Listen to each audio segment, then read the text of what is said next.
Hey, before we get started, just want to do a huge thank you to our YouTube members on the top tier: World Champ level A, Triple Crown level Parma Chisel, Grand Slam champs Freak Maniac 90210, and Raz. Those Grand Slam champ levels get to see content early before everybody else. So there's a brand new journal coming out, a whole bunch of 5 questions with ABJ, and so much more coming. So let's get into our episode of the ABJ Podcast presents Not Cool in High School Horror, episode 133, M3GAN with Kim Rose. Let's play some music by the Converse Kid. This is a Ben Frank Connection presentation.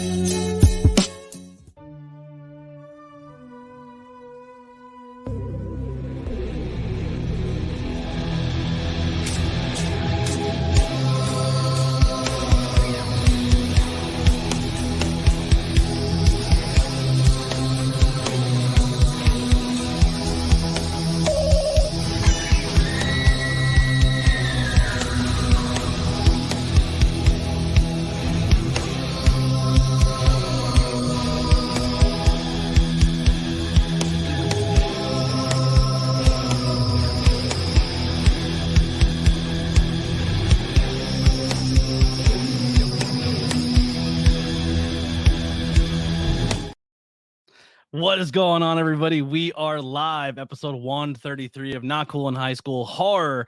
We're covering the movie M3GAN with my bud Kim Rose. Sorry if there's a little glitching or something going on. This month has been hell when it comes to this podcast. Every guest unfortunately had to reschedule or finding things last minute or technical difficulties with internet connections. Today the computer's lagging. I don't know what's going on.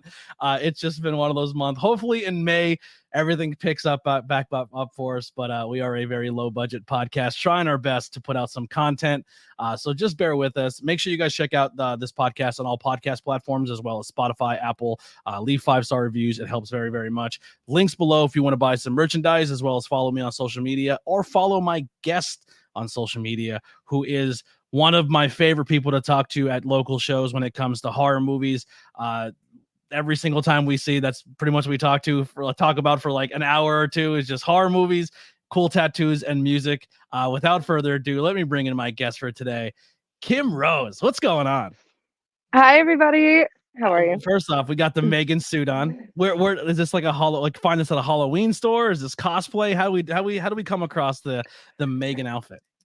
Yeah, so this one specifically is from Spirit Halloween. It's pretty decent. I like it a lot. The wig, not so much. So I got a different one, and in replacement of the one that came with the costume. I'm not currently wearing it because I just didn't feel like wearing it today. But just to kind of spice it up a little bit, I did want to wear the outfit. That's super dope. I love it. Super happy you picked this movie. So this is one of the movies that I will say I have seen previously, and then I rewatched it for the episode. I think this movie gets a lot of unjust hate. I think too many people try to compare it to other doll-ish movies. Of course, it gets the Chucky nods of like, this is a bootleg Chucky or a dumb version of Chucky. I enjoyed it. So around the time I watched this, because I never watch things when they come out new, now maybe I'll start doing that because of the podcast. But I seen this when it first came out, and I watched this, and I watched the Chucky reboot where they did Chucky in the same vein. And I didn't hate the Chucky version either. I thought it was something. It takes a lot for me to really, really hate something. Like, I try to find the best in everything, especially when it comes to horror. It's kind of like pro wrestling, where people try to hate on pro wrestling instead of just kind of enjoying it. Like, it's okay to critique it and say it's not for you, but to try to trash the whole industry, it's like you're only turning people away from an industry you love. I don't know. It's one of those deals. But why did you pick the movie M3GAN? Why was this your go-to here? I definitely thought it was a fun watch, and I loved all the promotion that went with it, like how they literally had girls dressed up as M3GAN, like in the outfit and everything, and then doing the dance and everything. Like that, the dance and everything went viral on TikTok. Honestly, I love it too. So that definitely added to it, and I got to meet the actress that is in the M3GAN suit, and she was fantastic. So if I could like promote the movie more and everything, she was just the sweetest. And yeah, I just thought it was a fun watch, and um, I thought it was different, honestly. Like with like how you saw like Katie, which is the the main character, the little girl, her relationship with Megan, and how it progresses, and how Megan like herself like becomes like so like self-aware and Mhm. everything, like how she just starts like taking people out and everything. I thought it was very well done, I honestly. did too. I really, really enjoyed it. And it's funny you talk about like promotion because there's two movies I think in the last 10 years, 5 years that really, really hit that mark of the marketability aspect. Like it's one thing to put a horror movie out, but if you can hit that market or find a creative way to get people talking about your product, your movie, and the two that really jump off the page for me is in recent horror when it comes to that is M3GAN with the dance. Everyone was doing the M3GAN dance. Not so much horror, but it's in the same vein, I would guess. Like I would consider it the dance when it comes to the Adams Family, the TV show, the one with Ortega, where she did the dance. Like that Wednesday. was really Wednesday. When I still have not seen it yet. I have to go watch it. And Smile was one of the craziest marketing things too, where like baseball games where people were in the background just doing the creepy smile. Like it just encapsulated people and it got people wanting to go see the movie. Um, we do have some did you know facts that we'll put out towards the end. People in the chat, please keep the chat going, talk, put some stuff out there. We won't read everything because we still want to keep it in a podcast format. But if you know any cool facts about the movie or a scene you're really into, or you want to interact with us, we will pull your comments up and have some fun with you guys in the chat as well. Even though this is a podcast, I still do try to incorporate the live aspect and talk to everybody. I appreciate everyone for coming in. If you are watching this on any platform, the one we're really trying to push and try to nail down is the YouTube side of thing. So if you could help us with a subscribe, a like, it goes very, very far. Let people know that you're watching this. If there's any movies you want us to cover in the future, again, we would love to take those considerations. If you want to be a guest in the links below, there is a way to sign up and you can come and talk about your favorite horror movie as well. So let's dive straight into this. Fun fact, this movie is not about a megalodon. Yeah, so I kept calling it Meg the whole time. I'm like, yeah, we're gonna watch Meg. I just kept saying Meg. So Lily makes really fun logos for our guest. I didn't upload it, and I'm afraid to upload it right now because it's lagging so bad. But we made a Kim Rose M3GAN logo. But fun fact, you actually have two versions of your logo because you have a Meg from the movie, the Megalodon one. So you have Oh that. my god. If you want it, you can have it, but it's completely the wrong Please. movie. Yeah, well, I'll send it to you if we still have it, and unless Lily got frustrated at me and deleted it, but we'll definitely the font's all there. But yeah, you have your own cool M3GAN font. But yes, so that is really funny that I kept calling it Meg, and that's a completely different horror movie. I'm Yeah. hyped to see that. I want to see the logo because honestly, I like the Meg specifically for the reason of like the Thai version of Hey Mickey. I thought it was a fucking banger. Yeah. I haven't seen Meg yet, but I love shark movies, so it's definitely on my list. Maybe we'll add it to the list where you could come back and do it again. But Meg, which is with the three, pronounced M3GAN, is a 2022 American science fiction horror film directed by Gerald Johnstone. And it is a produced with Jason Blum of the Blumhouse movies. And it is, done by the Jenna Davis voice acting, and there is someone in the suit, Amy Donald, I believe, correct? If I'm not saying that wrong, I apologize. The plot follows an artificially intelligent doll who develops self-awareness and becomes hostile towards anyone who becomes between her and her human companion. It premiered in Los Angeles in December 7th, 2022, as a Universal Pictures released it in January 6, 2023. It grossed over 181 million worldwide against a budget of $12 million, which is kind of crazy. Only $12 million for this movie. It 100% all had to go to these dolls and to these the M3GAN itself, because we'll talk about that soon. It's all practical effects. There's not a lot of CGI when it comes to it, and I think for me that's what sets the movie apart. A sequel is coming in sometime. They're saying May 16th, 2025, and it will be called M3GAN 2.0. Yeah, so runtime is 112 minutes. It is an English movie. Like I said, 12 million budget, made 181 box office. Now, one of the things I am starting to do with this is there is a website called doesthedogdie.com. So there is a lot of people that I always say when I do this content, like, I don't do horror because it's too scary, or they talk about subject matters that I'm not really into or I like. So if you want to start watching movies because you like the content or you like me doing the content, this is a really cool website tool that you can use to kind of help you find if this is going to be something that, if you have triggers or things that aren't things you're into. So I'm just going to go through a few of them, but you can do your own research when it comes to it as well. But it is called doesthedogdie.com. So the biggest one, does the dog die? Spoiler alerts from here on out. Yes, a dog dies. You're not going to see it physically on screen, but a dog dies. There's abandonment in this movie. There is child abandonment. There's animal abandonment. There's abusive parents, kind of, a little bit, kind of. It's not really a big, like, super huge. It says no, but there's, I guess, a little bit. You will see a little bit of, not so much domestic, but there is a kid hitting an adult. There is gaslighting, a lot of gaslighting. Trying to think, is I think that's pretty much mostly the stuff that when it comes to triggers that that you're gonna see for the most part. Woman getting slapped, that is the one that I guess they're bringing up when it comes to the doll hitting them. But there's a lot. There's bullying. There's a bullying scene. All that. There is some restrainment going on. But like I said, check out that website. Get the full list and make sure this is something you want to check out before you get into it. First thing here too.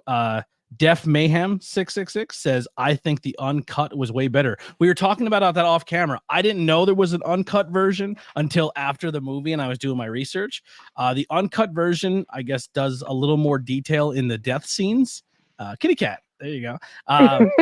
But I guess the deaths were cut down a little bit because this was supposed to be a rated R movie, but we'll get into that more of that towards the end. But I do appreciate you popping that in there. So let's get right into it. So it's going to start off with a really cheesy AI TV commercial about these like dolls. It kind of gave me like Rick and Morty vibes. Like it was like when, you know, how Rick and Morty makes fun of like cheesy cartoons, like, hey, here's a doll and it does this thing and it kind of does a thing here. Like, you know what I mean? Like it gave me like those cheesy vibes, which I absolutely loved. And they kind of look like a Rick and Morty Furby version. Like that's what these, I forget what they're called. Totally. I'm terrible with names of products and character names in movies, so I'm gonna referring to them as like aunt until like I get them down, because that's my biggest thing with movies. I suck with character names. I don't know if you fall into that trap as well. Sometimes, for sure. And like I literally just watched the movie earlier and I forgot to write that down in my notes because I definitely wanted to like talk about that as well. Yeah, so I start watching like some like Japanese anime. I'm trying to get more involved in that as well. And I'll be like a season in and be like, the main character is cool. And they're like, I don't know his name though. I latch onto one name in the whole show. Like Meg and Caddy are the only two I really remember. So if you don't get frustrated with me if I'm not saying character names, it's just my personal thing I suck with. Perpetual Pets. Funko Pop Asylum helped me out in the clutch. Thank you. This is why we love the live chat. Yes, really appreciate putting those trigger warnings. Lily's one that is trying to get more into the horror movie scene, and some of those things bother her in horror movies. So I always try to tote the line on, ease her in, like, hey, there's a scene coming up. You might want to prepare yourself for. I don't want to spoil the movie, but yeah. Bro, her name is Caddy. Caddy, I got down. Caddy's the name. Caddy and Meg, I'm good with. I figured those out because Meg says the name a lot. But yes, so we're in a car ride on a snowy road. Parents are bickering in the front seat. The kid is just in the back, trying to just enjoy her toy that her aunt gave her. And the mom kind of sucks. I'm not gonna lie. The mom sucks in this scene. She's just like, just let the kid be. Like the dad's like, what do you want her to do? If we didn't have this toy, she'd be running all over. She would be like making this drive in a storm unbearable. Just let her play on her tablet with her toy. Like, why do you have to criticize everything the kid's doing? Which is literally like a trope, right? So like kids obviously are going to have new age technology toys. Like, why do you have to play on an iPad with your toy? because that's just the way the world is, Mom. Leave her alone. Like, I don't know. The mom kind of pissed me off a little bit in the opening. I'm not saying I was rooting for the death, but the mom sucked. I honestly, when that scene happened and it was like, you know, like you heard the horns and it was just like, bah, like with the accident, I like that jump scared me like in the Yeah. theater. Like I actually like jumped like in my seat because I just was not prepared for that at all. Yeah, so she tells him to stop the car because it's too snowy and he can't see, which end up killing them because the plow truck. She literally says, "Why don't we wait for a plow truck and then we'll just follow the plow truck?" And he goes, "How long is that going to take?" It doesn't take very long because the plow truck destroys them, and killing them in the front seat. The little girl in the passenger in the back seat survives because the mom put her seatbelt on, probably saved her life. So the mom did one cool thing, I guess, besides criticizing everything else. Did they explain the explode? There wasn't an explosion. It was just the plow truck hit them. So if you're local to Pennsylvania, the immediate thing that I got from this scene was the haunted house. Have you ever been in the haunted house in Knoebels? No, I haven't. So there's one part where you're going through and it's just a hallway, and all of a sudden headlights of a truck and a huge horn blows like you're about to get head-on collision with a car. It's like one of the things. That's immediately where my brain went for that scene.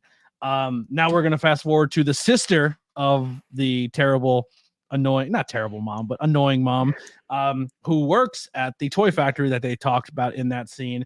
She is making these perpetual pets. They're ugly. They're terrible looking Furbies, but they're kind of cool. They shit. I don't know if you have to put shit in the doll, like recycle shit. But these these toys she's making, there's kind of some tension there because she's really into these AI projects. She's learning, the dolls learn as they talk to you, so she's kind of using this Furby-ish doll to kind of project a doll that she's working on, that is this M3GAN, that is essentially learning how to, the more it interacts with the kid, the more it'll learn and become better and helpful. Yeah, so and then she finds out from her boss that this doll that they're working on, they want to make a cheaper version of this Furby because there's a competitor making the same thing, and it's the less of the cost, if that is it makes any sense to anybody. But as she's going through this scene and you're kind of setting the tone of the sister and her troubles of what she's going through, she gets the phone call that the car accident has happened. She drives to pick up her niece, and that's kind of where these two characters cross paths. I'm just seeing if there's anything you wanted to add to that. Sorry, I should have like threw a bone there. Just kind of dead aired you. No, you're good. You're good.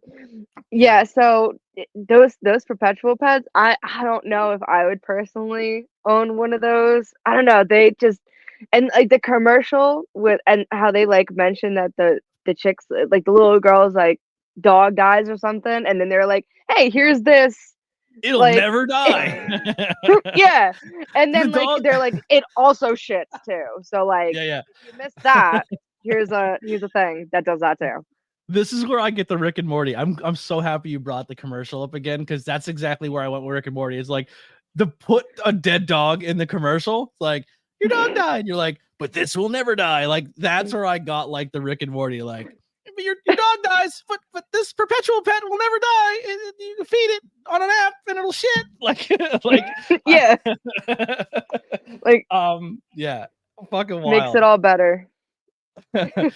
I like how Furbies never shut up until you put them in a closet. Wasn't that like the bit though when Furbies first came out? If I'm kind of like having a old thought pop in, but like, doesn't Furbies, the rumor was that the longer you talk to it, it would learn more about you. I never think that was a real thing. I think it was just like a marketing ploy, but I don't think they actually had that technology. But I remember that always being something that like the Furby will learn about you. And I think like you weren't allowed to have them in the Pentagon or like in certain places because they were afraid that they would learn your data or your information.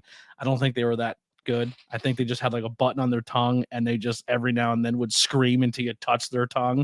I think that's the only capabilities they had. I could be wrong. We have to do a deep dive on Furbies now. Yeah, next video. Yeah, oh man, I had a lot of them actually, and then they would just randomly go off. Like I would have them in a bin, like organized, like, you know, there was you know, you suck. I would have like a bin of Furbies, and then every once in a while, like I would be sitting like the other side of the room, and it would just go off with like the noise, but it's like in a dark bin, so it like that's all I remember they would do. So like what triggered that for it to just start popping off like that? Like I'm on the other side of the room. Yeah. Like what? I think the only thing I could really recall is they had like obviously a daylight nighttime cycle, so they knew they were in the dark. They knew if they were being touched, so every now and then you'd have to touch its belly to like pet it, and then they had the thing you just touch its tongue, and that's how you fed it. Like the only 3 features I remember Furbies having. But yeah, just the noise they'd make. You're like, what do you want? I still have them. Yeah. How many do you have? Quite a few. I have the original Furbies, and then I have ones that are like from like McDonald's when like way back, like early 2000s and whatnot. So I have like all different versions. You got a Happy Meal version. Yeah. Yeah, like the little ones that are like that big, but like I do have the ones that are kind of like the big ones, and you know, they actually like blink and, you know, stuff like that. So they're pretty cool. I'm sure they're, you know, some of them are like collector's items and whatnot now. So are you maybe I'll break a big them out collector when it comes to stuff like that? Like not just horror. Do you collect like pop culture stuff? Yeah, I have a ridiculous pop figure collection, like Funko Pops. So I collect Funko Pops. I have a lot of like taxidermy stuff and like other oddities. Like some like little statues from like looking right now next to me, I have like a Bowser from Super Mario, and like favorite. A little Bowser's Joker. He's the goat. I love him. Yeah. I have a little bit of Pops. I had a huge collection. So I sold all of my Pops to start podcasting. That's how I started this whole journey. I pulled a Kevin Smith. I sold all of my cool stuff so I can afford the nice microphones and cameras and everything like that. But the only ones I really have left, I have a few Pulp Fiction ones. I have 2 Breakfast Club ones. And then behind me, I have a bunch of Blink-182 ones. I love Blink-182. And then I have all the Ghost ones, except the newest one that didn't come out, like the new album Ghost one. I like the band Ghost. And then I have a few Office ones, but that's pretty much it. That's all I have left. I can't begin. I have an Elvira, a Dr. Frankenfurter, and a Him from the Powerpuff Girls. They're the only 3 like random ones I have. Nice. Yeah, I can't even get into it right now. Like I have horror, Marvel, like Teenage Mutant Ninja Turtles, like it's ridiculous. Different cartoons. I'm into. Yeah, this is why we get along and talk pop culture. Yeah, they're coming out with a M3GAN pop. Really? That's a thing. And yeah, there's also I think I forgot what they're called, but they're like little cartoony figures. They're like in like little boxes. They have them at like Target, and they're horror movie characters, and they came out with a M3GAN one as well. So she looks really cute. I think she's holding like the blade that she kills David with. Oh, the paper cutter. Yeah. Yeah. Yep. 2 M3GAN Pops are coming. Funko with a name like Funko Pop Asylum. I think they have their finger on the pulse when it comes to Funkos. Toonie Terrors. Yes, I have seen those figures. They're fucking dope. I like the way they look. I think the only ones I've ever seen is a Texas Chainsaw Massacre one and a Ghostface, but I have seen that line. I think they're really, really cool figures. But do you get them like you get your Funko Pop signed when you go to the conventions? I know you do a lot of conventions. We're gonna take a lot of ADD side turns if you're listening. If it's your first time on the podcast, a lot of side quests are gonna happen here. Yeah. So with autographs, I usually just get like pictures signed, like the 8x10s or whatnot. Mm-hmm. But yeah, so I don't have any Funko Pop signed, but here's like my M3GAN autograph, the actress that was in the suit. Sorry, my ring light, but yeah, there's her autograph, and it's personalized. She's a very good autograph. There. Yeah, it's so nice. Kind of looks like a dick though. Oh my God, I didn't even notice that. It does. No, I mean, I don't care. I'm just saying. So the only reason I noticed that, as professional wrestling fans, I have one autograph. I have a Shawn Michaels Pop autograph. No, I lie. I have an Enzo one as well.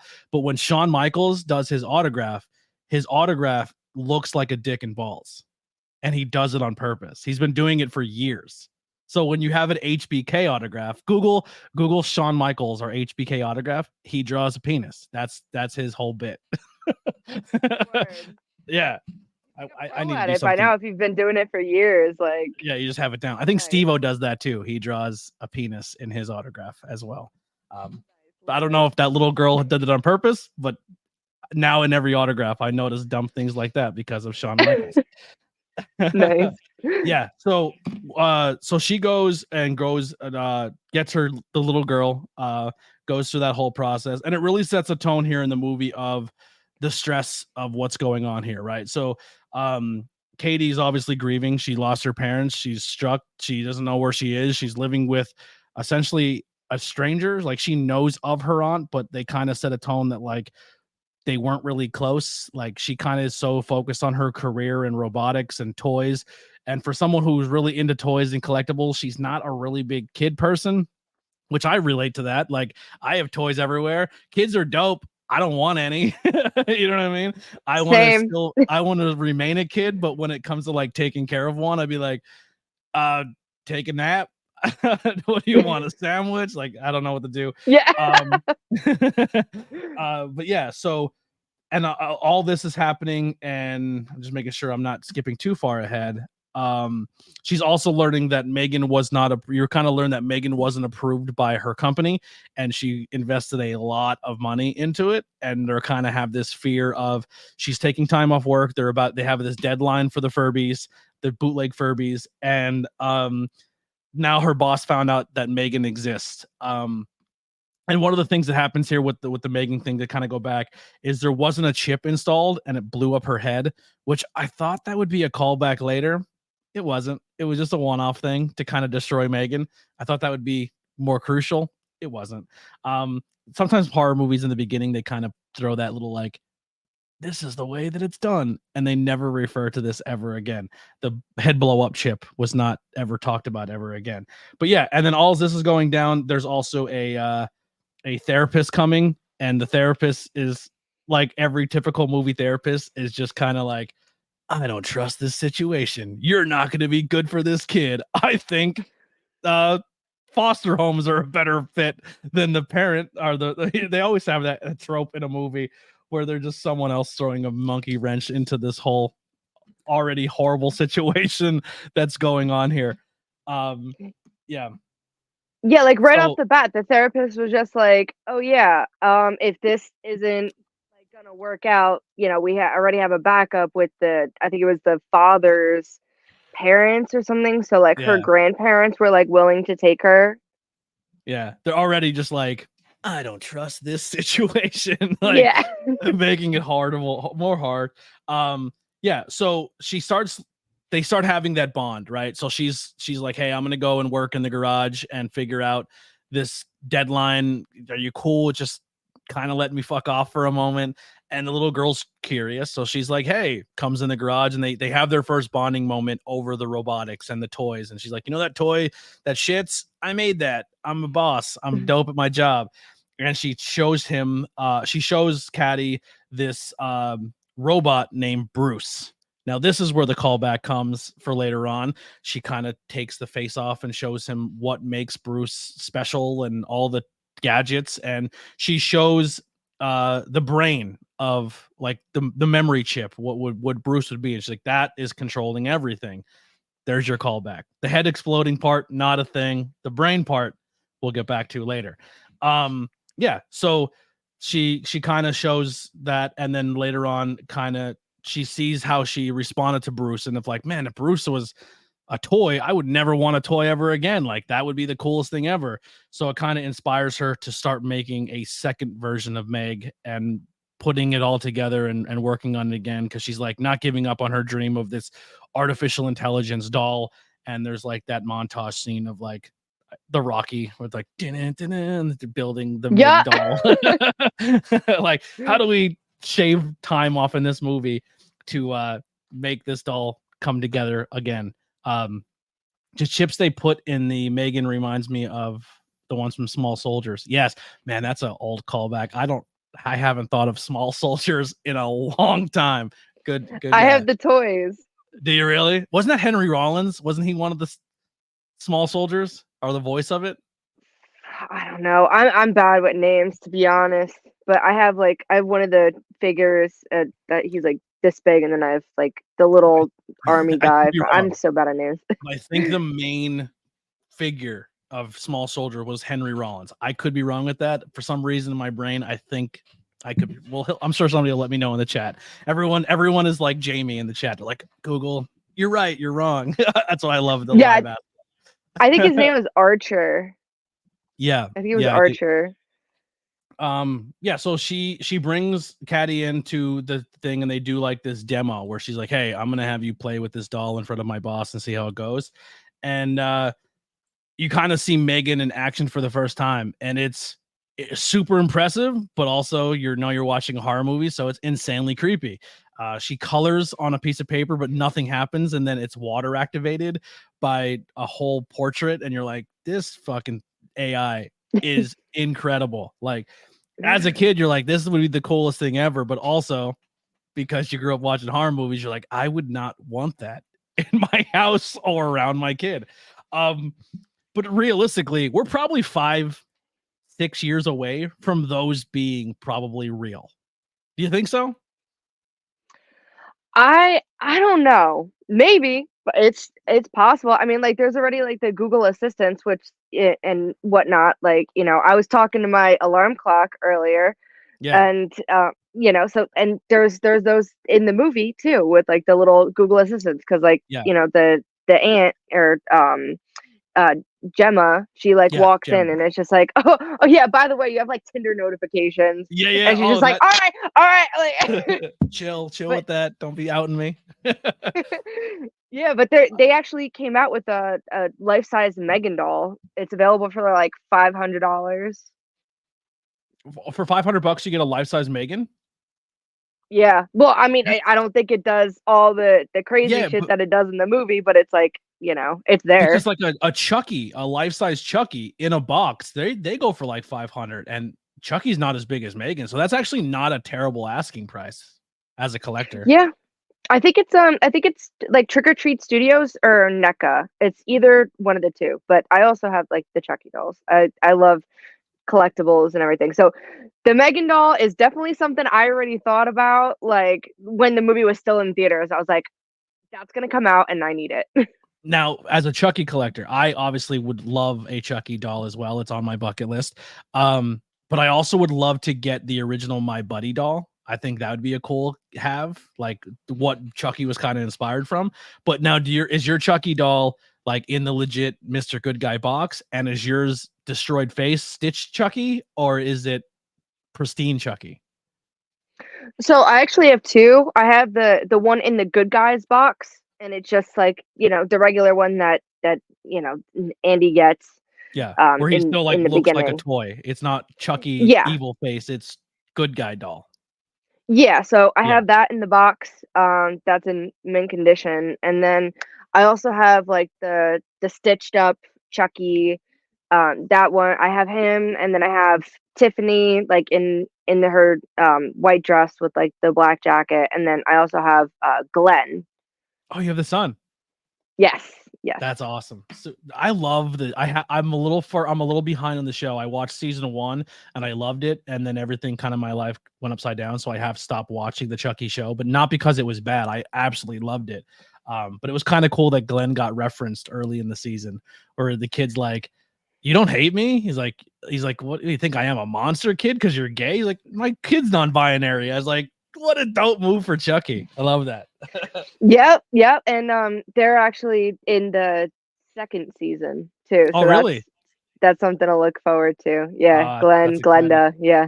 I was shocked of how they were able to tie all the movies together and made them all cohesive in a TV show. Like, they kind of made the universe all make sense and like made it in like, because if like you kind of look at old movies, like Halloween will never be able to do it because they continued the number sequence but rebooted it halfway through like 3 times. Like, people think that only Rob Zombie's the only one to reboot Halloween. He's like, no, he's been rebooted a couple times. They characters died in one movie, and the next one they're still alive. Like it's all over the place.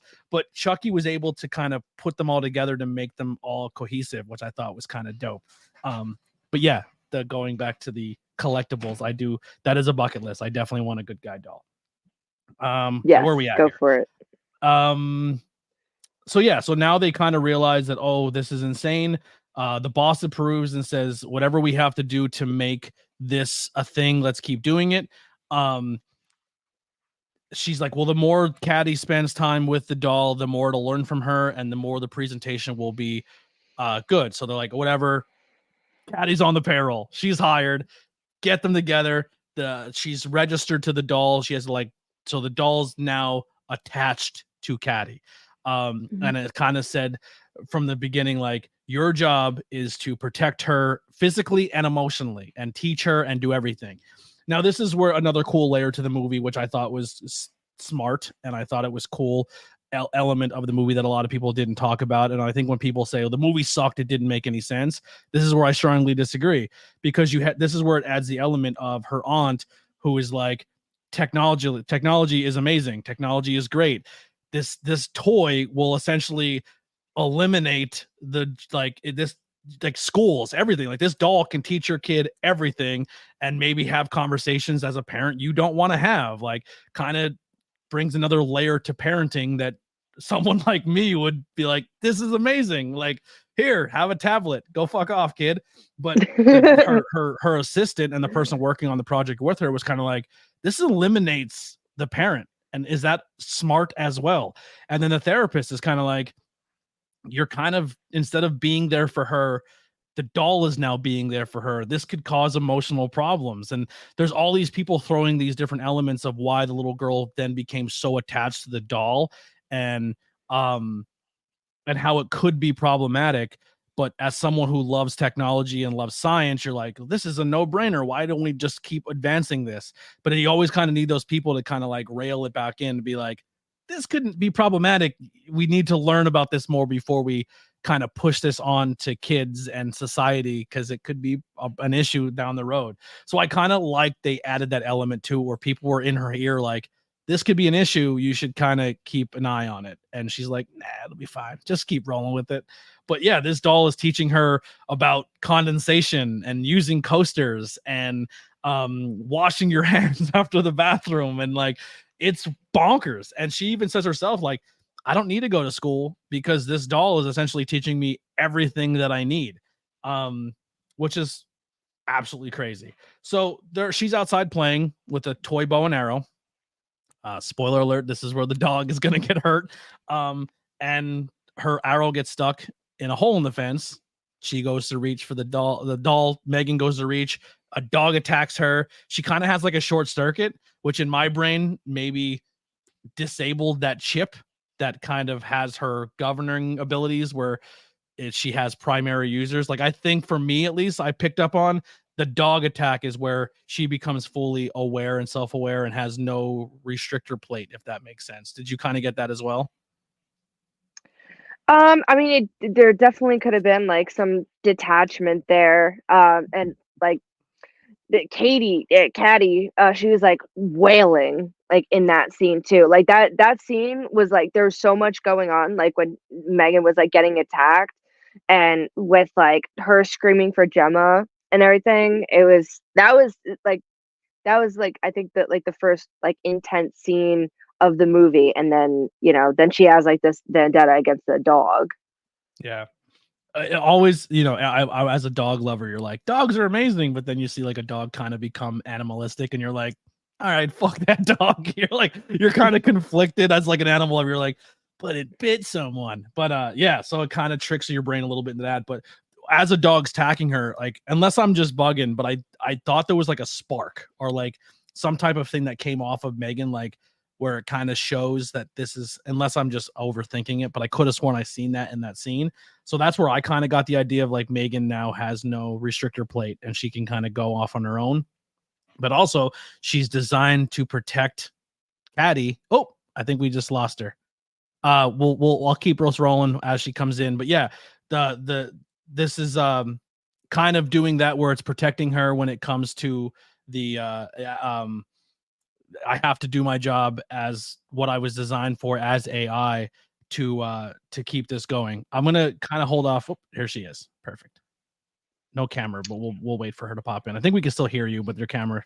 We're back. I don't know what happened. It was just kind of like, boop, you're out. Sorry. It is the curse of this month. I'm just chalking it up to that. We're possessed this month. But yeah, so the dog goes through all that, bites her, the whole situation. Later on that night, we kind of now when I watch horror movies, more horror movies than anything, sometimes with superheroes as well, I like Batman brain where I kind of give them a character sheet of like, okay, this doll has these abilities and these skills and these things. Well, this is the first one you can add to the list where she can manipulate her voice to trick people because she uses the owner's voice to bait the dog to come to the hole in the fence. The dog comes to get treats that she drops, and then the dog just kind of disappears. And then you insinuate the dog's dead. Dog's gone. So, and it's now the neighbors kind of like suspecting like, yo, you've been beefing with my dog and now my dog's disappeared. Like, what's going on? The cops are involved. So now there's a little bit of a paper trail when it comes to the police going after, like noting there's an issue here. All this time is going on. They're going to show the doll. There's a bunch of other scenes going on here, but they're going to eventually start showing the doll to the board to fully greenlight M3GAN as a product. How did this earlier scenes of now M3GAN hurting people? How did you react to that as a moviegoer? I was already like, okay, let's go. Like I was so ready for like the gore and everything to start popping off. Like I was anticipating like kind of what was gonna happen next. Like, I already knew like she was gonna get the neighbor. I kind of already had that in my head. I kind of like had it set up for myself that the dog was probably gonna get knocked at some point, considering like how they were pushing that. Yeah. And so it was, I was kind of preparing for that, and I was like, oh man, here we go. And yeah, once they like she pulled the dog like through the fence and everything, and you didn't see it until like much later in the movie. I was kind of thinking that she was gonna do something like more horrific, like with the dog, and like I don't know, kind of like, yeah, I don't want to think about it, but Yeah. I was worried that they were gonna do something like really horrific with the dog's body, and I also thought like the deaths and everything like that would have been more gory and whatnot. Like even for the unrated version, like I thought it was gonna be more like oomph with that, but I didn't really feel that. Yeah, I'm definitely gonna go back and watch the unrated version to see if there's any differences. I kind of read a little bit of differences. They actually said that the unrated version is shorter than the theatrical version. It's a shorter runtime, which I don't know how that's even possible. Usually unrated are longer. But yeah, here's the one thing I kind of pulled from this, and maybe once again I'm overthinking it because that's what I do when I watch anything. When you always think of serial killers, right? Most serial killers start with animals, and then they transition from animals to children, and then from children to adults, sometimes usually female. Like, you know what I mean? Like there's usually a trend to how serial killers operate, and this AI bot is kind of filling those shoes of how a traditional serial killer will work and manifest, like starting with animals, and then as we get to the next as we go on, like they go after easier targets, then work up to doing things differently. But M3GAN's always very calculated as well when it comes to her attacks. But yeah, it was interesting, very, very interesting. Yeah, so they show the doll off to the board, and Caddy has a little bit of a breakdown, which she's very much entitled to. She's still struggling with the loss of her parents, and she kind of like just loses it in the middle of the board, and everyone's kind of freaking out like, oh no, this is a problem.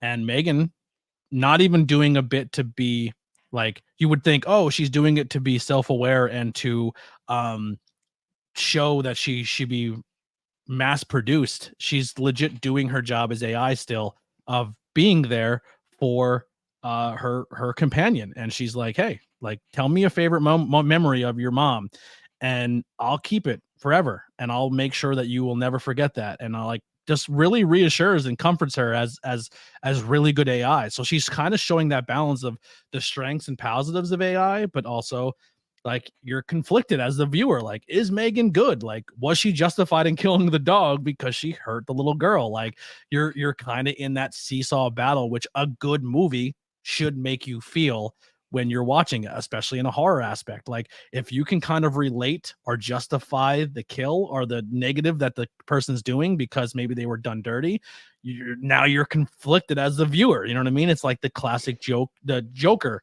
Like, when you watch Batman, you're like, I hate the Joker. He's terrible. He does terrible things, but his mind manipulation makes you justified in his actions. So all good tropes of a horror movie.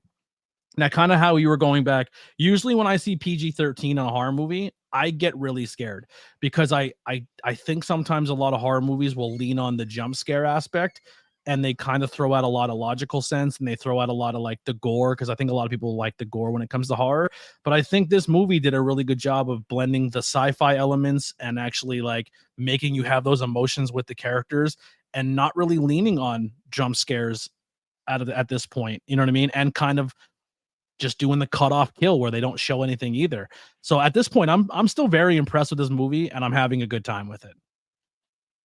Yeah, definitely. Me too. I just, I anticipated when it was like, oh, the unrated version and everything. Like, I expected it to be like, okay, so like this is gonna be, like they're gonna kind of amp up like the gore and stuff like that with, Yeah. like the unrated version versus like the theatrical like PG-13 version. Mhm.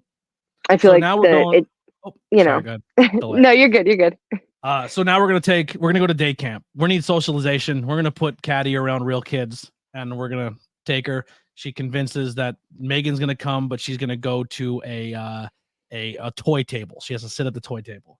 Well, of course, some shithead little boy is gonna bully Caddy, make her hold a spiky acorn and squeeze it in her hand, which that's kind of fucked up. But M3GAN is there, and I'm gonna be honest. I think this is one of my favorite scenes of the movie. And Me too. yeah, only for one reason, but she essentially gets the little boy. The little boy steals her and runs her off into the woods, and M3GAN is no selling it, like doing the classic Chucky bit where you're like, why isn't he not reacting? Why is he not showing his side? But he's calculated. Yeah, run me into the woods or no one's gonna know where we are, and you're gonna be isolated with me, and then I'm gonna become autonomous, and you're done. It's over for you. Now we just had a dog die, and now there's a child. I'm not saying I root for that in horror movies, but when they cross that line, it interests me as a horror movie goer. Like, I'm like, that's usually not something they typically do in horror movies. Yeah, so I was really kind of curious of how they were going to shoot this scene. So he's kind of, beating the crap out of the doll, talking shit to it, goes to, touch the face, which you kind of find out later. That's her spot that she doesn't want you near, because that's obviously the brain, what makes her go. She grabs his arm, grabs him by the ear, kind of rips his ear off. They don't fully, they show a little bit of it, but they don't show the full thing. And she's like, this is where you run. And he runs away. And she gets down like a fucking jungle cat and chases him on her all fours. What the fuck? I love that scene so much. I love that. Like, when I saw that in the trailer, I was like, all right, let's go. Like, I thought that was crazy. And that's like actually the actress doing that. Like, there's no CGI with that. Like, she part of the reason why she got that part was because she was able to do stuff like that. So like, she full on like did that, I think, like during her audition or something like that, where they were like, all right, you got it. Which is weird because you have to once again think AI, right? So in this sense, she's tapped into the internet. So she's always consuming media, data, things that are going on. And you would think, like, she's not, like, earlier in the movie, she just learns about death. She understands what death is. She goes, oh, that's interesting. I didn't know that was a thing in your world. So you don't know where her brain goes in this situation. And she's probably thinking to herself, like, I want you to run. So she's in this prey predator mode where she wants to stalk, and she kind of runs like a cat, like how she, if you think she downloaded videos of like a cat chasing something through the woods, like she reacted that way. And I was like, that's a interesting choice. Like what made the movie stand out in the trailer was the movements of Meg, like with the running on the floors, the dancing. So like when you finally see it in action, you're like, this sets Meg apart from anyone else, because she's not just like, her movement's fluid and she's fast. So she does have like a super speed. She has like an intelligence. So her character list of becoming a problem is growing. But this kid falls down a bank and gets crushed by a car. So he goes full on Pet Cemetery, and he's gonzo. Once again, the cops are like, this is strange. Another person getting hurt or injured, and you guys are at the middle of it. So cops are figuring things out, which I thought there'd be more of a cop element. There really wasn't. I think after this scene, there's a little bit, maybe one more scene where the cops are kind of involved, where you think they're kind of narrowing in on things, and then it just stops. That would probably be my only gripe with the movie, is I thought that would be another element to it, where the police were starting to figure things out as well as everything else in the world around them. But after we get to this next part, that kind of goes away. Did I just go too far? I didn't. All right. Yeah. So dog, kid, we're off to the races now. Like Meg has now a first human kill under her belt. Pretty wild stuff. So this is where we get interesting, where the aunt is starting to realize that there's some issues here. Like, what's going on? And Caddy's not fully on board. Like, she's like, I didn't see anything. And now they're lying for each other. Like, Caddy's lying for Meg, and Meg is lying for Caddy. And they're plotting. But Caddy's, once again, like the therapist said, she attached herself to the doll because it's an emotional attachment after losing her parents. And and Meg is kind of let herself be seen as a killer to the little girl. So like now she's conflicted, but she doesn't want to give up Meg as a companion yet. So that's kind of weird. As this is all going down, they go to bed for the night, and the neighbor's out. I was in this situation recently. I lost my cat. Cat got out of the house. So I'm walking around in pajamas and clothing you wouldn't go out, with treats and food bag, like calling this goddamn cat. Cat came home, but I felt this neighbor in this scene just out looking for her dog, Yeah. So she hears Glad the you dog. got your cat back, though. Yeah, the fucking asshole showed up just 3 days back at the house, like I was out partying, I'm home. Can I come in? Like, fuck dick. I never really had cats in my life. This is the first time I had a cat in the house, and he's it's something. It's an experience. But yeah, so the no, the first time the cat left the house. Second time he didn't. We thought he got out a second time. He found a way into a bedroom that we don't know how he got into, and just stayed in that room for like 3 days, and we thought he got out again. The cat's an asshole. Yeah. So she hears the dog, she investigates the shed, and when she hears the dog, Meg stands up. And she's like, what the fuck? And Meg's like, oh, well, where's my dog? And she kind of gives her the exact coordinates of where the dog is buried. So not only did she kill the dog, but she also knew how to cover up the murder as well by burying it, which is kind of crazy. She sprays her in the face with like a pressure washer full of chemicals. There is a call to this earlier on in the movie where she is spraying chemicals, and they had a banter between the neighbors of, yo, your chemicals are getting on my side. Like, stop that shit. They sucked as neighbors. Like, the neighbor was kind of cool about it, and the aunt was kind of an asshole, kind of like her sister in the car. She's like, the neighbor's like, I'm so sorry, I got chemicals. Like, do you want to borrow my pressure washer and clean it off? It's like, I don't want to use your stuff. You're an asshole. Stop it. And the neighbor's like, all right, my bad. Sorry. Like, I didn't really villainize the neighbor here. I don't think the neighbor deserved it. Technically, when the dog bit, they put their hand on their side of the fence. So I'm not anti-neighbor or dog in this situation. Yeah. So Megan shoots her in the face with the chemicals, shoots her with a nail gun, and then it hoses her down with a pressure washer full of the chemicals. And that's where they kind of cut it off. in the unrated version, maybe you could attest to this. Was there more to this death scene? Did they show more? Because after like she kind of is laying on the chemicals, they show blood run, and then it kind of cuts away.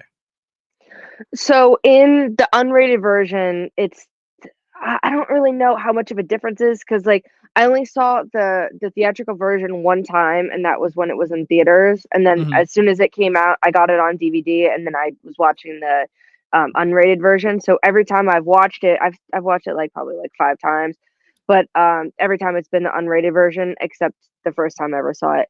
But so in that specific scene, I was watching it earlier. You know, like she's got her hand like with the nail in it, so she like can't move, and she's laying there on the ground, and like while she's getting the chemicals sprayed on her like flesh in her cheek is like starting to like open and like peel. Yeah, so it's like getting like in through her mouth, and then it kind of like cuts from there. Got you. So they kind of say that the chemicals were she killed her with the chemicals, essentially. Like she didn't stab her or finish her off that way. Does not hide the body, does not do anything of that nature, because the next day the cops come and they're like, yo, your neighbor's dead. You guys have been fighting this whole time. Her dog's missing, then she's dead. Like, what's going on here? And she's like, listen, I have no idea. And then she's kind of like in her brain, like, what's going on? So she tries to start opening up Megan's files because now this little kid got hurt. The dog's missing. The aunt's smart. Like, she makes robots for a living. She's starting to put pieces together. When she sees that Megan's files are all corrupted, everything that would have showed Meg at these timetables, there's files there, but they're unreadable. Am I frozen? Are we good? All right. Sorry. Yeah, no, it's real bad on my end. I'm so bad. I tell me it's a curse this month. Yeah. So all the files are erased. And as she's kind of going through this, her AI bot, her Google Home, I don't want to say the name because it'll hear me in the bathroom. She's like, the bot's like, do you want to listen to your playlist? You seem like you're not good. And she's like, what do you mean? You're not designed to ask how I feel. Why are you asking that? And the AI doesn't answer her. So you're thinking to yourself, is it the AI or is it Meg controlling the AI because she wants to gauge how she feels, because she can't tell that. When she closes the computer, Meg is standing there, and she's kind of asking Meg where are these files at, and she's kind of playing coy, but she's picking it up enough, and she has this little pen trick where she's like, hey, look at this pen, and then she Vulcan death taps her in the neck and she powers off. And she kind of hits her with that move. She seals her up, bubble wraps her, puts her in the car. She's taking her to the lab. She wants to really diagnose this to see what's going on with this robot. And Caddy's just losing her shit. She wants her toy back. She wants her Meg back. She's not getting any information of why she's doing this or why she's taking her away from her. They take her back to the lab. There's a Vulcan neck taps. You're like, that was a cool one. I liked it too. Yeah. So she takes her to the lab. The therapist is there again. Like, the therapist is always there for some reason. Therapist watches her get smacked in the face. Whole bunch of craziness is going down, and she kind of like pulls Caddy aside. She's like, listen, your doll is doing some crazy shit. We got to figure out what's going on. I'm sorry I allowed this doll to be more of a companion to you than I should have been. And they have this huge heart-to-heart. She's like, let's go home. Let's figure things out. I love you. Let's work on us building a relationship instead of you so much building a relationship with Megan. And she calls her assistant on the phone, and she's like, hey, power her down, shut it down. We'll figure it out in the morning. I got to take her home and figure this out with her and kind of have this moment. She's like, all right, no problem. And there was a weird talk when it comes to their conversation. And you end up finding out that Meg is talking through the phone because she's tapped into the AI and using her assistant's voice. So now Meg knows the plan that she's about to get shut down. Which is kind of wild because she's kind of doing it telepathically because they're all working on her, but she's having a voice conversation through a phone without using her actual words, which is kind of fucking crazy. Mm-hmm. That adds a whole nother layer to this doll that, like, it's crazy to think about. Like, she can communicate through devices without even using her physical presence to be there. Fucking yikes. Exactly. It's like she created a monster. Well, yeah, she definitely did. Yeah. Like, and I think that's a layer to Meg that, like, didn't get talked about enough. You know what I mean? Like that's a scary layer to that character. But yeah, so as they go to power her down, they realize that like, yo, there was a phone call on my phone. What the hell's going on? Why does Meg have a data in her system? And then when they go to look at it, it deletes. Like Meg's like, shit, you're on to me. So they go to like power her down. She breaks out, beats the shit out of them, runs away. And this is where we're gonna find the dance scene. She comes across her the David. David's the only other name I remember in the whole movie. She comes across David, and I think she calls him Daddy earlier in the movie, and I think that's the only reason why I remember her because it's Daddy David. There's a kitty. What's the cat's name? This is Rumpelteazer. She's named after from Cats the musical. Like the three cats that I have down here, they all have silly names because they're from the Cats musical. Yeah, I've never seen the musical, but we have Ziggy, who's named after, I think, Ziggy Blunts. And we have another one named Boom because he was born when I went to London for All In, and I'm a huge Adam Cole fan. So the one cat, like they were all born like that week. So we had one named Bray because Bray Wyatt passed away that week. Terry Funk passed away. What? Ziggy Blunts, right? It's not named after Blunts. This poor cat has brain damage or had brain damage. His name was Zigzag because he used to just walk in zigzags. He loves weed though. He does love weed. Yeah, that's Ziggy. This is the one that gets out all the time and hides, and he's a fucking nightmare, but he's dope. But yeah. So anyway, Bray, Terry for Terry Funk, Wembley, because we were at Wembley Stadium. One was named Bougie. I don't know where we got Bougie from. And then Boom was the one that we end up keeping because he's named after Adam Cole. It's all about the Boom. Anyway, side tangent over. So she's killing the alarms. So she essentially disabled anyone knowing she was breaking out before it even started because she's using her to AI abilities. She does the creepy dance to David, gets a paper cutter, which is insane in a place that is nothing but robotics and these high-end robots. Why do they still have a paper cutter? Just like like out of all the weapons, out of all the weapons in the movie, that one is the only one that confused me. Because like I think the last time I seen one of those paper cutters is like middle school in like 96. I don't think I've ever seen one ever again. I mean, it worked. Yeah, it's always a great way to kill somebody. So yeah, she kills him in the elevator as well as the assistant. I think they said in the unrated version, when she kills the boss, they actually show the blade go through his chest. They don't do that in the theatrical. Yeah, and then so like literally, so the assistant, I think his name, I think his name is Kurt, and he's like in the elevator, and it goes right through David, and it like splatters on him. And then she also says, hey, I've already tapped into your computer and I'm completely framing you for all of this. So she already has a plan of like, yeah, I'm breaking out. I know what I'm going to do when I get to my destination of getting back to Caddy. I can't kill the aunt, but I have to essentially make them listen to me. But the two people that I had to kill to get out, I already have a game plan of how I'm framing this guy, and I already has it all figured out, which is fucking crazy. So she steals a really nice car, which could you imagine the cop pulling over an AI officially doll driving a Lamborghini through a fucking suburb of this neighborhood? That would have been great. They should have put that in the bloopers or something like that. I love when movies do that. Though they like put some nonsense in the. Yeah, that's the dumb shit I think about in movies. I'm like, she picked a Lamborghini and like all the cars. She picks like a high-end sports car. Hell yeah. So she makes it home, and the aunt is walking around, and she's trying to ask to turn the lights on. They're not working. Dun, dun, dun.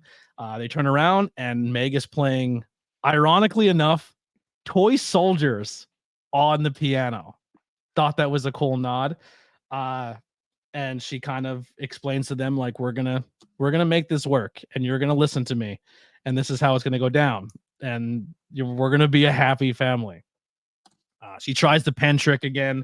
Meg's not having it. Fucking Ricky Bobbies are on the table, about to break her arm, and she's like, "Keep Caddy out of the room, and we're gonna work this out." So Caddy realizes, okay, whatever, we're gonna do that. They also start fighting once again. She hits her with some water. Now, it stuns her and freezes her for a moment, and it kind of messes with her movement, which makes Meg even freakier because when she's not moving properly, it looks scarier.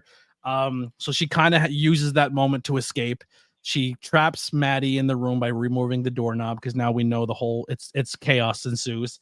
They're in the bed, the lab, or her little garage area, and essentially Meg has figured out about lobotomies because she's going to lobotomize the aunt to do what she at her will, as well as the little girl. Like, yo, I got to do what I got to do. I know I want to stay alive, and the best way to do that is because I looked at the internet and I learned about lobotomy. So like, it's insane to me what all else she learned. Because if you're learning about lobotomies, like, wow, your knowledge is too vast. Oh yeah. Caddy remembers Bruce, and she knuckle punches Bruce alive and beats the shit out of Meg with Bruce, which I thought was a fun scene. Rips her in half. The only problem with it is how Bruce gets disabled. He slips like a banana peel on the legs of Meg, hits his head falls off, and then he just falls on the aunt, which is enough time for Meg to grab the little girl. She picks up Bruce's head, smashes in Meg's face, rips apart all the mechanical parts. Meg's about to kill her. Little girl gets a screwdriver, and she remembers from Bruce that the computer chip is the brain, and that's what disables him. Stabs Meg in the brain, in the face, and movie's over. Cops come, everything's good. The assistant sent the cops to the house, essentially pretty much told the whole cops, like, there's a killer robot, everything's crazy, get there. Right before the scene ends, the AI bot turns on by itself and kind of looks out the window, and it cuts off. Dun dun dun. Meg 2.0. Hell yeah, can't wait. Theaters coming to you soon. Yeah, we kind of talked about it here and there, but I enjoyed this movie. I fucking really, really liked it. I thought it was a lot of fun. I'm looking forward to part 2. I thought they did a good job of normally people are like, oh, doll movies are dumb and like, why would we watch that? But I thought it was very done. I thought it was creatively done, and I thought it was a fun watch. Yeah, I definitely agree. And like, can we talk real quick about how when she gets like ripped apart by Bruce, like how when it was just like her torso and like the rest of her, and how she was like crawling around and moving, and how fucking weird that looked. It was like so creepy. Oh my god. And then crawling in horror movies is always the scariest shit. Like, it will never not be scary. Especially when she's like pulled apart, and it was like her wires and stuff were hanging out. I thought that was sick. I like how they ended that. And just to show that it's like open for a sequel, and then now there's a confirmed sequel, which is fucking awesome. I can't wait for that. I'm super excited to see like how they're gonna do like her new like body, her new form and everything. Because I don't think Gemma is gonna be like, yeah, let's recreate like a M3GAN doll or something. I feel like she might be smarter than that.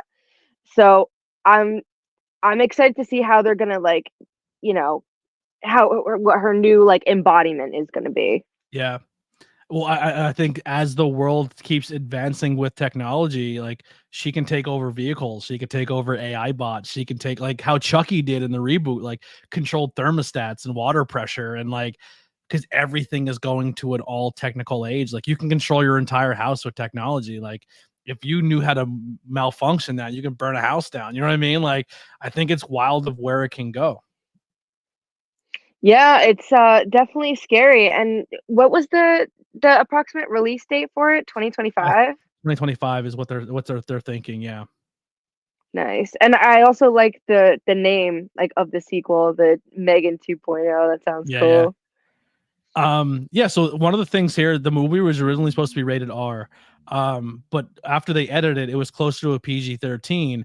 But because it took off on TikTok, they realized that at the time TikTok was a younger audience, and they said, well, why would we make a rated R movie when everyone who's doing the marketing, because they're all dancing like the doll, let's cut it down to PG-13 and cater to that audience so more people consume it and watch it and enjoy it. So that was kind of one of the fun facts I found out about it.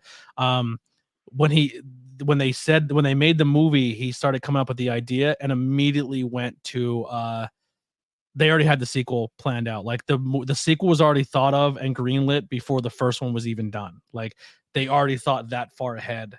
So that's why they're really pumped for that. M3GAN's voice is modeled in part from another famous artificial intelligence gone rogue, GLaDOS from Portal. So when M3GAN's voice is auto-tuned to sound glitchy, they said they kind of pulled from the video game Portal for that.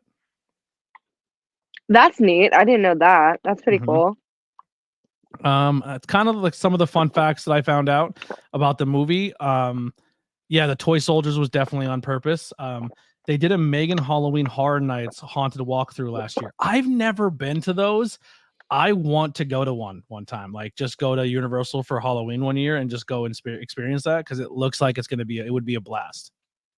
Same. Yeah, definitely a bucket list thing for me. But yeah, I did know that was actually something that I was also going to bring up, but it kind of like slipped my mind. But yeah, I did see like some footage and everything from like what they did with that, and it's definitely cool. I mean, again, I love all the promotion and everything, and I think it's cool that like this merchandise is coming out for it, and it's like the sequel, and I think it could definitely expand into something bigger. Like she's got to come up with like another dance routine. Like there's, I'm waiting for that.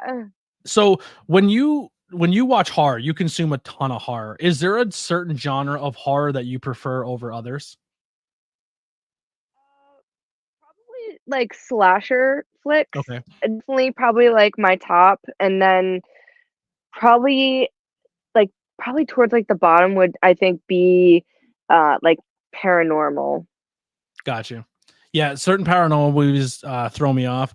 We were just talking about in our Discord because our Discord is insane. We're there till like 2 or 3 in the morning talking everything, and horror movies was the big thing we talked about, and ghost stories and stuff. But have you ever watched Haunted on Netflix? I don't think so. I don't believe so. I'm a huge Are You Afraid of the Dark kid growing up. And it's also it's very done like like where someone tells you their real life like story. Like I went through this really crazy experience, and then they shoot it like a movie. So it's like done as a movie, but it's someone's story, but it's shot where it goes back and forth to the real people telling the story and their reaction of them telling their story again. But then it's shot like a horror movie, and it's on Netflix. It's fucking amazing. It's one of my favorite shows on there. I watched it like 6 times already, but I would definitely recommend that. But yeah, I love shit like that. Like the paranormal wise, that's pretty much the extent of what I've liked. But has there been anything recently that has come out that maybe you would recommend to our listeners of that a horror movie that they should go check out? Not Immaculate. I did not really like Immaculate. Did you see that movie? Like, no. There's two movies out like at the same time about like the birth of that Antichrist. It was the Omen just came out too, right? The new Omen. Yeah, so the Omen and Immaculate. I definitely like the Omen better. That movie like genuinely felt like heavy on my soul. Like I don't know how to explain it, but it like legit like felt like evil. Like and like I've never felt like that from a movie, and like I saw it in theaters, and I was sitting there and I'm just like, this is like kind of really uncomfortable, like with some of the things that they were shooting. Like I don't know how to explain it other than like you have to watch it, and like it's on my list. In the dark. It's really, it was like a weird experience, but so that I would recommend that, but like specifically like if you could see it in a movie theater, that would be the best. And then Late Night with the Devil, I really liked that. That's going to be a future review. I'm doing that with another content creator, so that will be coming up on a future episode. Is Late Night with the Devil. That movie was awesome. I definitely enjoyed that. Someone just we'll just say I acquired Shudder. Someone hooked me up with Shudder. So I am in heaven. I'm just scrolling through all of the movies and like, oh my god, there's so much cool shit on here. But I just started watching drag stuff. Like I went to a drag show locally and had an absolute blast. And then I found on Nice. Shudder the Bourlette brothers. They do a horror punk drag show on Shudder. It's fucking amazing. It's like special effects, That's makeup, sick. drag, and like it's sick. I watched, you can literally watch season 1 in a night because they're like 30-minute, 25-minute episodes. And we did 2 live streams. So if you want to go back and watch anyone, if you're interested, but we did season 1 through 3, and then 4 through 6. And then we just have to watch the reunion show, but it's kind of shot like reality television, but it's all horror drag. If you're into horror, you'll fucking love the show. It's really, really good. That sounds awesome. Yeah. There's so much horror out there that I can't wait to start consuming and watching. But I'm glad that you guys gave those recommendations. The Omen is something I always wanted to like. Now that I get like a little bit of undercut with my hair because I have longer hair, I want to get the 666 on the back of my head, like because that's where like the mark of the beast is like on the Omen in the original. I always wanted that tattoo. Yeah, That's sick. I love that. Yeah, that's a bucket list. Is there anything coming out like horror realmish that you're looking forward to that like trailers or something that you've seen that you're like, oh, that looks really cool, I'm excited for it?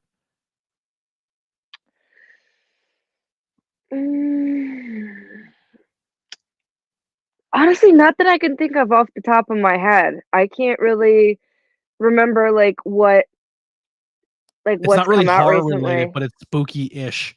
Beetlejuice 2 is probably the bucket list. Definitely. Yeah, but that's definitely have to go see that. Now, last question. We'll wrap this up. I really appreciate you coming on and doing this. I'm still trying to find myself as the movie reviews of what we go do this, but I'm thankful for everyone who's coming on and doing this. I absolutely have fun talking horrors and movies. I've seen some people in the chat earlier that like they haven't seen it, but they're excited to go watch it now because that's what the whole premise is. You talk about something, you're like, oh, I'm gonna go check that movie out. They seem to really enjoy it. But you go to a lot of conventions. Who are some of the people you've met at conventions that really stand out to you, that made you more of a super fan or make you more of a fan of their work because of who you met in those scenarios? So recently I actually met Brad Dourif and his daughter Fiona Dourif, which is, they play Chucky. Brad Dourif plays Chucky, and he also plays like Charles Lee Ray in like the original. And then, his daughter plays she plays a big part in the show now and in like the last 2 movies. And Tara, yes, that I was actually gonna bring that up. Yeah, so like after we stopped talking about that, and where I was like, I'm not too sure, and then I like popped in my head that one I definitely want to see that Tara movie. But so when I met like Brad, he was so cool. He was so nice, and he like was chatting with the fans and everything. And then when I met his daughter, she was so animated. Like she was so funny, and like she did like a mini photo shoot with everyone. Like usually when you go to like cons, it's just kind of like, they'll like put their arm around you and it's just kind of like, it's just like a quick picture. It's like 1, 2, 3.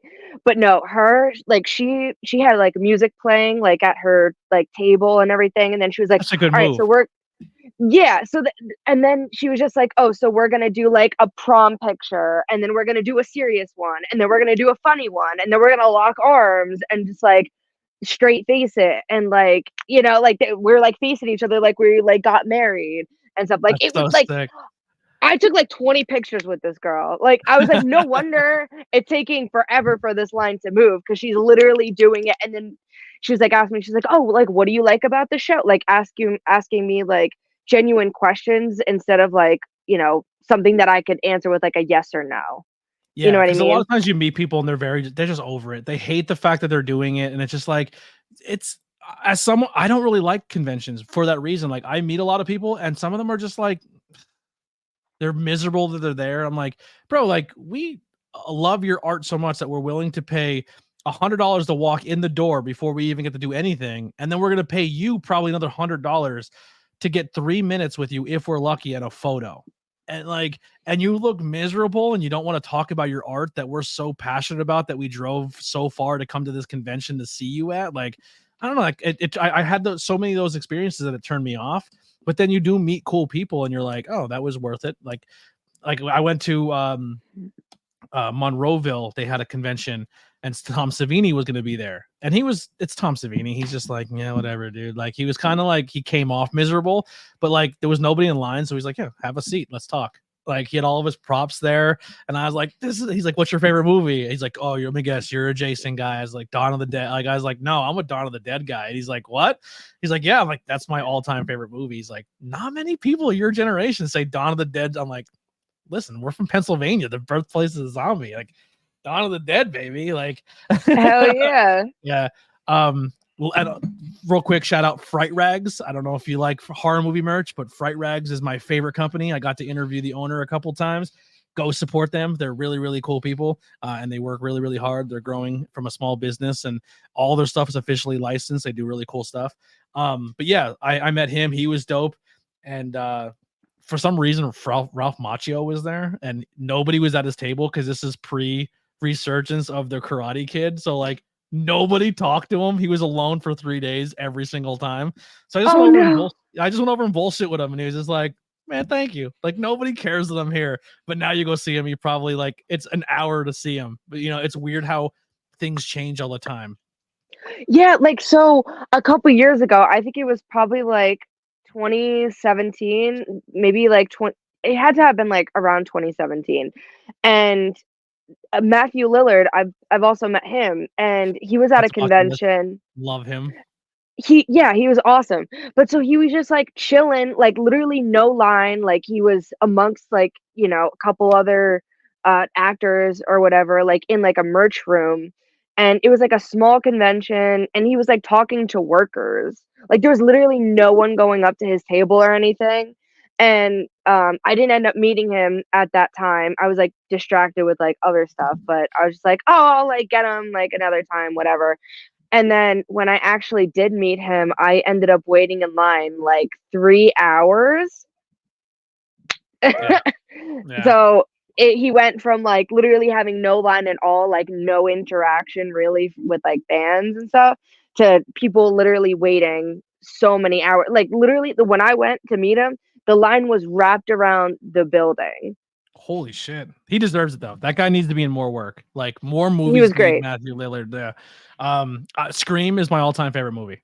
No, like number one, no questions asked. It's Scream all day, every day. I love that movie so much. Yeah. Is there a bucket list person? Like who's on your list that you absolutely want to meet? Jennifer Tilly. Okay. And I would love to meet Woody Harrelson as well. And I heard Danielle Harris is super cool to meet. I've met her. I have her autograph. She was cool. Yeah. And Linda Blair. Oh yeah, why not Linda Blair? Yeah, Elvira's on my list. I definitely want to meet Elvira one time. I also met her. I have her autograph. What a sweet soul. So ahead of her time. Yeah, another one people are saying in the chat, of course, Terrifier 3. I'll be doing Terrifier 2 with my Freddie Courtney again, so we'll be doing a part 2 of that. If you want to check out our first episode of Terrifier, I'm going to be honest, it's not the greatest because I'm still trying to find myself, and once again, connection issues are always sometimes tricky, but love Terrifier, a lot of fun. But that's pretty much all I got. Thank you so much for doing this. I definitely love looking at your social media when you go to cons. I'm super jealous that you go to them and get to meet these cool people, and your outfits that you're always put together. It's always dope. Great reconvening again and talking horror. I miss seeing you at shows. We don't go to a lot of the same shows anymore, but we have to change that soon. But thank you so much. Is there any movies coming up that maybe you want to take your stake in now that you want to take for a future episode? Let me get back to you on that. Okay. I definitely have to think, and like, we'll coordinate, like see if you have people lined up for it or anything. If not, like we'll definitely figure something out, because I am totally down all day, every day to talk about horror movies. I love it so much. And I have a ton of merch. A lot of like, I have animatronics. I'm like looking at like a friggin' almost 7 foot tall clown from fucking Killer Clowns from Outer Space. Like I got so much nonsense that I could just go on and on about. But yeah, this was an absolute blast, and I had a great time talking about this movie. I am. Did you see the Killer Clowns from Outer Space video games coming out soon? Yes, I'm that's so exciting. stoked for that. Yeah.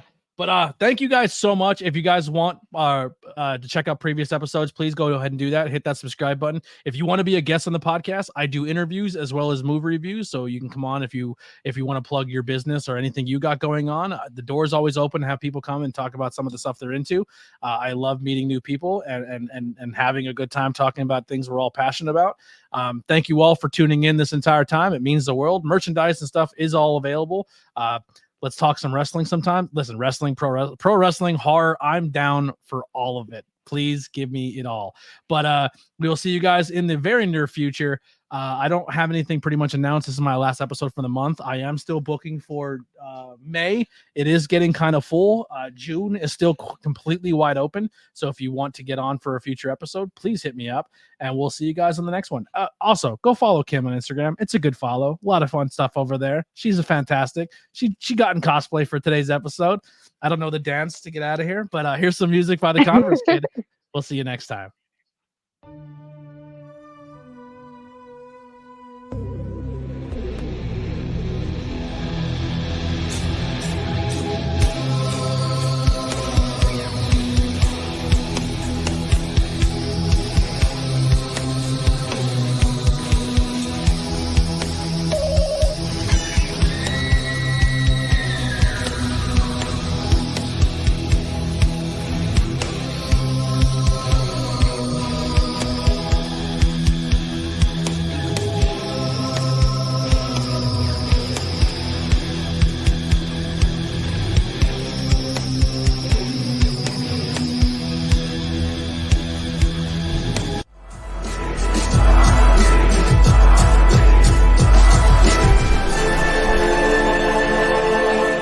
Thanks for watching this presentation.